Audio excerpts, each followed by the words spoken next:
Miss ইউনিভার্সের ৭২তম আসরে সেরার মুকুট জিতলেন ডেনমার্কের ভিক্টোরিয়া কজিয়ারথেইলভিক। ২১ বছর বয়সী এই তরুণী একজন প্রতিযোগিতামূলক নৃত্যশিল্পী, উদ্যোক্তা এবং আইনজীবী।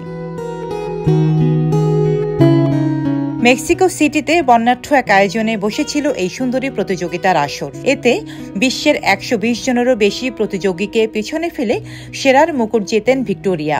মিস ইউনিভার্সের মুকুট জেতার পাশাপাশি গড়েছেন নতুন এক ইতিহাসও, কারণ ডেনিশ কোনো নারী হিসেবে তিনিই প্রথম এই মুকুট পরলেন। ভিক্টোরিয়াকে মুকুট পরিয়ে দেন মিস নিকারাগুয়া শেনিস প্যালাসিওস। এই প্রতিযোগিতায় দ্বিতীয় স্থান অধিকার করেছেন নাইজেরিয়ার চিদিনমা আদেতশিনা এবং তৃতীয় স্থান অধিকার করেছেন মেক্সিকোর মারিয়া ফার্নান্দা বেলট্রন।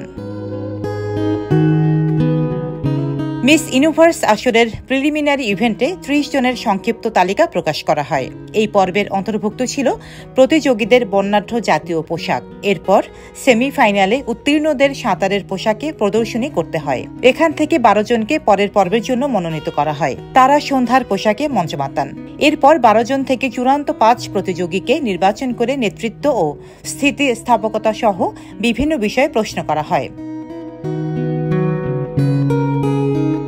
এ পর্বে ভিক্টোরিয়াকে প্রশ্ন করা হয়, কেউ যদি আপনাকে বিচার না করে তবে কিভাবে বাঁচবেন? উত্তরে তিনি বলেন, আমি প্রতিদিনের মতোই বাঁচব। দর্শকদের উদ্দেশ্যে ভিক্টোরিয়া বলেন, যেখান থেকেই আসুন না কেন লড়াই চালিয়ে যান। আমি এখানে দাঁড়িয়েছি কারণ আমি পরিবর্তন চাই, ইতিহাস গড়তে চাই এবং আজ রাতে আমি সেটাই করছি।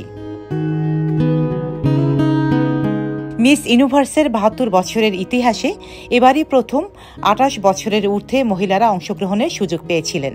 এছাড়া গর্ভবতী নারী, মা এবং বিবাহিত নারীদের অংশগ্রহণেরও নিষেধাজ্ঞা তুলে নেওয়া হয়েছিল। ডেস্ক রিপোর্ট, সাম্প্রতিক দেশকাল।